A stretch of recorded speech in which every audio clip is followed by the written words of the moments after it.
Ora, se Bolsonaro planejava dar um golpe, por que estava havendo uma reunião clandestina com Alexandre de Moraes? Se Alexandre de Moraes achava que Bolsonaro estava tendo um golpe, que reunião clandestina foi essa que aconteceu? Vamos falar sobre o Felipe Martins e outros, porque hoje a primeira turma do STF se reuniu para julgar a admissibilidade da denúncia contra o Felipe Martins e também seu Inês Vasquez, o ex-chefe da PRF, o coronel Marcelo Câmara, ex-ajudante de ordens, ex-assessor especial e depois ajudante de ordens do Bolsonaro, o Fernando Oliveira, delegado da Polícia Federal, Marília Alencar, ex-diretora do Ministério da Justiça, que eu nem sabia que tinha sido denunciada, porque eu não sei nem quem é, e o general Mário Fernandes, que fazia parte da Secretaria-Geral da Presidência da República. E eu digo que esse julgamento é uma vergonha por si só, mas o Alexandre de Moraes consegue, e há sempre um fundo do poço no que faz o Alexandre. Porque vejam essa matéria que saiu em todos os jornais, mas também foi reproduzida no Paulo Figueiredo Show, onde Moraes diz que Felipe Martins pode ser preso se filmado em julgamento. E filmado, segundo Alexandre, abre aspas, olhem a loucura, olha o estado de loucura no qual nós ainda nos encontramos no Brasil.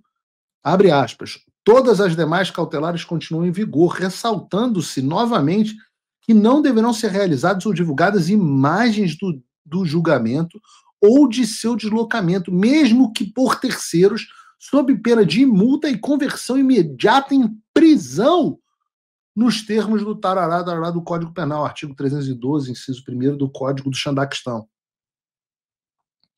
Além disso, o Felipe Martins também não pode se deslocar para nenhum lugar em Brasília fora do roteiro, aeroporto, hotel, sessão de julgamento, hotel, até que retorne a Ponta Grossa, no Paraná.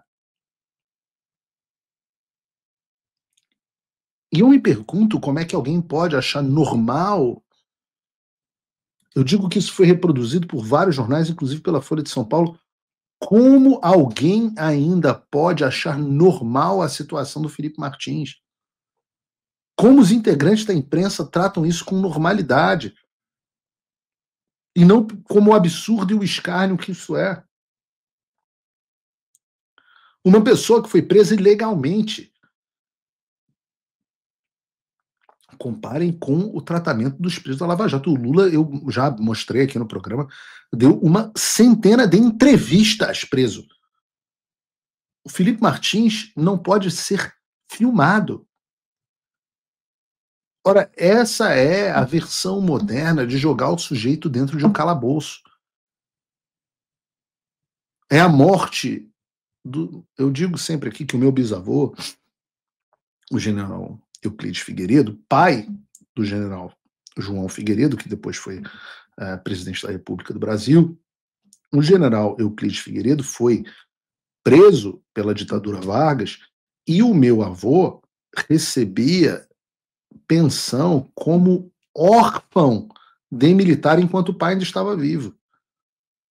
Órfão, porque foi dado como morto, era como se não existisse mais. Foi feito assim pelo ditador do Brasil, esse de fato, o ditador Getúlio Vargas. E agora algo similar é feito com Felipe Martins pelo ditador Alexandre.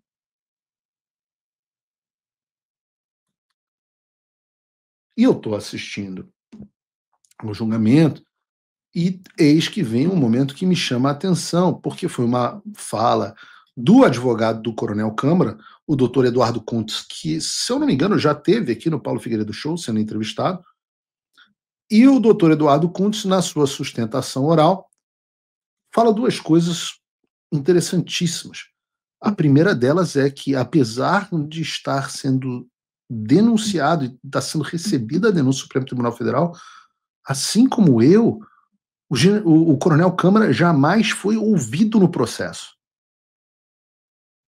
Ou seja, o cara foi denunciado sem ouvirem a versão dele. Ok.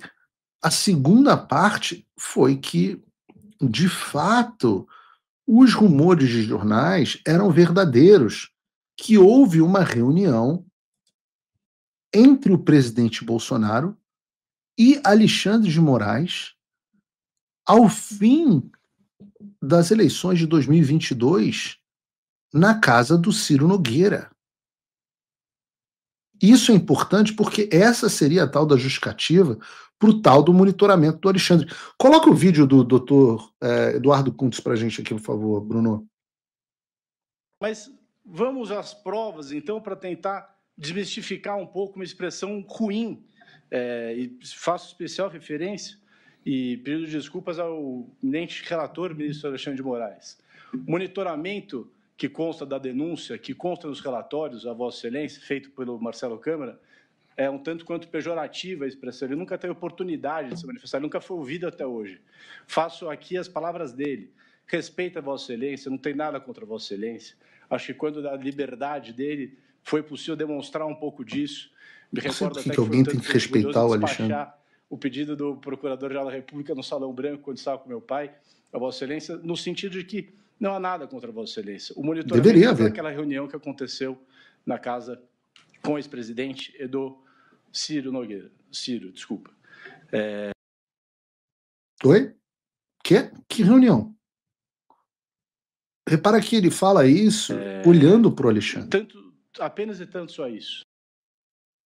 Ele fala isso olhando para o Alexandre, pede desculpa e tal. Não, aquela reunião. E não há nenhum momento o Alexandre fala, não, que reunião? Não tive reunião com ninguém. Diferente do que a Polícia Federal diz, sem equipamentos complexos, sem fontes restritas, apenas com recursos abertos e comunicação plena, sutil, sem ataques e sem objetivos outros. A pergunta que não quer calar é, peraí. Isso chegou a sair no jornal no ano passado, mas era tratado como um rumor de que a ideia de que o presidente Bolsonaro, então presidente Bolsonaro, teria se reunido com Alexandre de Moraes. Mas o que foi tratado nessa reunião? Não foi agora. Isso foi no momento onde as pessoas estavam indo para frente dos quartéis. Ora, se Bolsonaro planejava dar um golpe, por que estava havendo uma reunião clandestina com Alexandre de Moraes? Se Alexandre de Moraes achava que Bolsonaro estava tendo um golpe, que reunião clandestina foi essa que aconteceu? Na casa de um senador? Um ex-ministro? E o Alexandre nunca tornou isso público? A vítima estava se reunindo com quem, segundo o próprio Alexandre, estaria tentando assassiná-lo?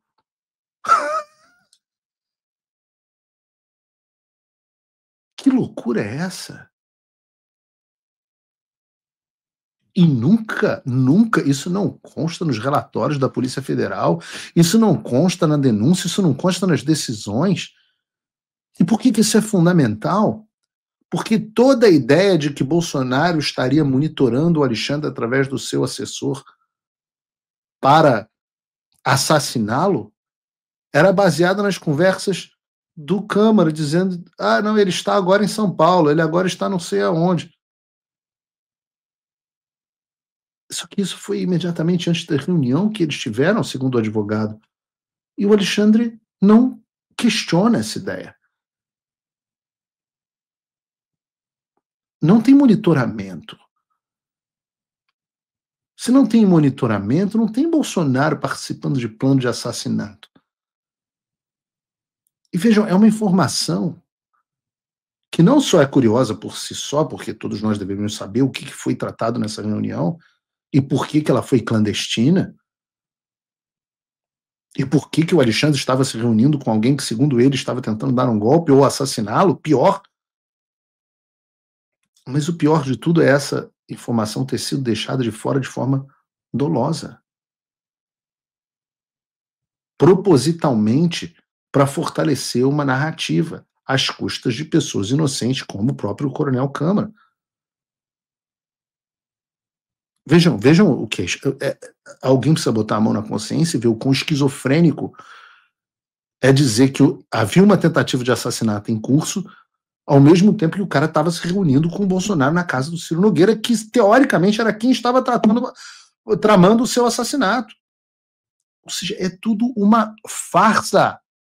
É tudo uma mentira, e o Alexandre sabe disso. São narrativas montadas, amarradas no barbante com fita crepe. Ao custo de pessoas, não é só o Bolsonaro, são várias pessoas inocentes. O Bolsonaro, coitado, no hospital, recebe um boletim médico dele todo dia. É uma coisa horrorosa. Passando por isso enquanto está tentando se recuperar de uma tentativa de assassinato, enquanto sofre uma outra tentativa de assassinato, este é o assassinato político e jurídico. O Trump voltou. Isso já deve ter tirado um peso das suas costas. Mas e o Brasil? O nosso país continua atolado, e achar que só a vitória do Trump vai resolver tudo é ilusão. Nada vai mudar sozinho. E pode ter certeza de uma coisa: ficar xingando muito nas redes sociais não vai fazer diferença nenhuma. Você vai continuar esperando alguém fazer alguma coisa por você, um político, um salvador da pátria? Esquece. Se ninguém tomar uma atitude, nada acontece. Eu estou fazendo a minha parte. Eu parei a minha vida por isso. Mas, se você quer saber como pode ajudar sem precisar largar tudo, a resposta é simples: apoiando quem está na linha de frente. Sem esse apoio, sem essa linha de suprimento, esse trabalho morre. Sem estrutura, ninguém avança. Então acessa www.paulofigueiredoshow.com/apoie, e com $5 por mês você pode fazer parte disso. Se puder mais, eu recomendo, seja um patrono Gold e participe ativamente no grupo que me ajuda a pautar esse debate. O que vai definir o futuro é quem faz e não quem reclama. A escolha é sua.